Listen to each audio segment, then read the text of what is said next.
হিন্দু মা বোনরা, হিন্দু অনেকে প্রশ্ন করেছিলাম, হিন্দু ভাইরা, যে হানজালা ভাই যদি ক্ষমতায় আসে আমরা কি পূজা করতে পারবো কিনা।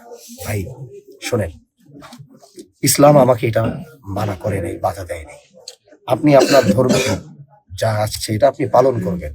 সেখানে আমি আপনার এখন একজন অভিভাবক, যদি আমি হানজালার সহযোগিতা সেখানে আপনার প্রয়োজন হবে, সেটা এখন আমার দায়িত্বের মধ্যে থাকবে আপনার সেই সহযোগিতা করা, আপনাকে সেই প্রোটেকশন দেওয়া। প্রিয় শিক্ষকবাসী, সবাইকে আন্তরিক মোবারকবাদ জানিয়ে শুরু করছি।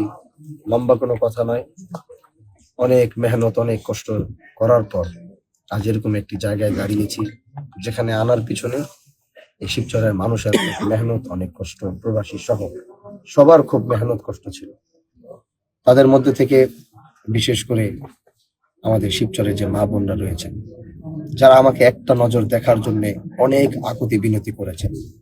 কেউ নিজের ছেলেকে পাঠিয়েছেন, কেউ নিজের হাজবেন্ডকে পাঠিয়েছেন, কেউ নিজের ভাইকে পাঠিয়েছেন, এটা বলার জন্য যে হুজুরকে একটা বার শুধু বলেন যে হুজুর যেন আমাদের এলাকায় এসে একটু এখান থেকে যায়, আমরা দূর থেকে তাকে এক নজর দেখব। কিন্তু এদেশের মানুষ আমাকে দেখে নাই, আমাকে না দেখেও এদেশের মা বোনরা সেন্টারে গিয়ে তারা তাদের পছন্দের যে মার্কা, যে শুনেছিল বাহাদুরপুরের হানজালা ভাই রিক্সা মার্কায় দাঁড়িয়েছে, তখন আমাকে না দেখেও তারা সেখানে গিয়ে তারা রিক্সায় সেল দিয়েছে। এবং মা বোনদের ব্যাপক একটা সহযোগিতা আমার এই নির্বাচনের মাঠে ছিল। এখানে যুবকরা ছিল, প্রবাসীরা ছিল, চাকরিজীবীরা ছিল। এই জন্য মা বোনদেরকে আমি বলছি, আমার নির্বাচন এখনো শেষ হয়নি।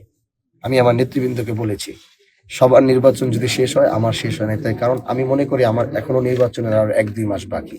এবার প্রশ্ন থাকতে পারে যে 1-2 মাস বাকি মানে, সেটা হচ্ছে আমি এখনো যে অঞ্চলগুলোতে পাড়া দিতে পারি নাই, ইলেকশনে যে জায়গাগুলো গিয়েছিলাম, যে জায়গাগুলো যেতে পারি নাই, আমি সেই জায়গাগুলো সব যখন শেষ করব, এলাকাগুলো হেঁটে, শিবচরের আনাচে কানাচে হেঁটে যখন সব শেষ করব, তখন আমি মনে করব যে আমার নির্বাচন শেষ হয়েছে। এজন্য ইনশাআল্লাহ আমি ওয়াদা দিয়েছিলাম, হানজালা যদি নির্বাচনের আগে আসতে না পারে, হানজালা নির্বাচনের পরে হলেও আপনাদের দরজার সামনে একবার এসে দাঁড়াবে। আমি আমার সেই ওয়াদা রক্ষা করবো ইনশাআল্লাহ। আর তৃতীয় যে কথাটি হচ্ছে, একটি প্রশ্ন বারবার আসছিল, হিন্দু মা বোনরা, হিন্দু অনেকে প্রশ্ন করেছিলাম, হিন্দু ভাইরা, যে হানজালা ভাই যদি ক্ষমতায় আসে আমরা কি পূজা করতে পারবো কিনা। ভাই শোনেন, ইসলাম আমাকে এটা মানা করে নাই, বাধা দেয় নাই। আপনি আপনার ধর্মীয় যা আছে এটা আপনি পালন করবেন। সেখানে আমি আপনার এখন একজন অভিভাবক, যদি আমি হানজালার সহযোগিতা সেখানে আপনার প্রয়োজন হবে, সেটা এখন আমার দায়িত্বের মধ্যে থাকবে আপনার সেই সহযোগিতা করা, আপনাকে সেই প্রোটেকশন দেওয়া। এজন্য হিন্দু মুসলমান যারাই আমার এই শিবচরে আছে, সবার এখন দায়িত্বের ভার হানজালার কাঁধে। এজন্য আপনারা আপনাদের ধর্মীয় যে রীতিনীতি আছে, আপনারা আপনাদের মতো স্বাধীনভাবে সেগুলো আপনারা পালন করবেন। আরেকটি বিষয় বলে আমি আমার কথাটি শেষ করব, সেটা হচ্ছে ইদানিং আমি দেখছি যে আজকে দেখতেছি যে আমাদের পুরনো কিছু ভিডিও, যেটা আমি 5 আগস্টের পর যখন এই দেশে পাড়া দিয়েছিলাম, তখন এই দেশের মানুষের অবস্থা দেখে, মাদকের কারবার দেখে আমি ব্যাপকভাবে মাদকের বিরুদ্ধে সংগ্রাম শুরু করেছিলাম। এবং সেই সংগ্রাম এমন ছিল, যেখানেই মাদক ব্যবসায়ীদেরকে পেয়েছি, মাদক পেয়েছি, তাদেরকে ধরে এনেছি। হয়তো বাসায় আনার পরে কাউকে হয়তো কিছু শাসন আমার করা লেগেছিল ওই সময়, কারণ প্রশাসন তখন পুরোপুরি ভেঙে পড়েছিল। তখন এই দেশে কোনো প্রশাসন ছিল না। আমরা জানি 5 আগস্টের পরে কোনো প্রশাসন ছিল না, থানাগুলো বন্ধ ছিল। সেই প্রশাসন না থাকার কারণে ওই সময় সেই দায়িত্বটা আমরা নিতে বাধ্য হয়েছিলাম, কারণ তখন বাংলাদেশ প্রশাসনহীন ছিল।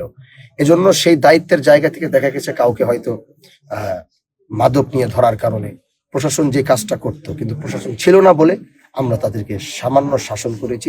কেউ হয়তো সেটা একটু ভিডিও করেছিল, এটাকে আমি এত বড় কিছু মনে করি না, কিন্তু সেই হয়তো কেউ ভিডিও করেছিল। ওই ভিডিওগুলো আজকে হয়তো অনেকে আবেগে ছেড়ে দিচ্ছেন। আমি মনে করি এই ভিডিওগুলো আবেগে ছাড়ার জিনিস না। আমাদের যে এটা ছিল আমাদের ঘরের ভিতরের কাজ, শাসন করা, সেটা হয়তো কেউ ছেড়েছে। তো আমি মনে করবো যে যারা আবেগে এই কাজটা করছেন, আমি অনুরোধ করবো সেটা না করাই ভালো।